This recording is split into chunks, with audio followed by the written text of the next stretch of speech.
আমার মনে হচ্ছে যে এই অভ্যুত্থান ব্যর্থ হতে হয়তো আর খুব বেশি দিন সময় লাগবে না। আমরা শান্তিপূর্ণ সমাবেশ নিয়েই আসতেছিলাম। আমাদের মানে উদ্দেশ্য ছিল আমরা যমুনার সামনে অবস্থান করব সুশৃঙ্খলভাবে, কিন্তু পুলিশ অতর্কি দিয়ে আমাদের দিকে হামলা করে এবং আমি যখন যেখানে ছিলাম সেইখানেই টিয়ার শেল লাগে, আমার নাক মুখে টিয়ার শেল লাগে এবং আমি তারপর রাস্তার অপোজিটে গিয়ে বসি।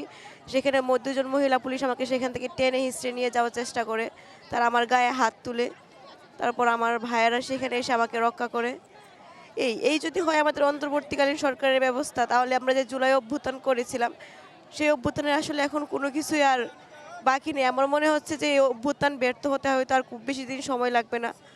যেখানে পুলিশদেরকেই লেলিয়ে দেওয়া হয়েছে আমাদেরকে মারার জন্য, আমাদের অবস্থান ছিল একদম শান্তিপূর্ণভাবে, সেইখানে তারা এভাবে আমাদেরকে আক্রমণ করেছে।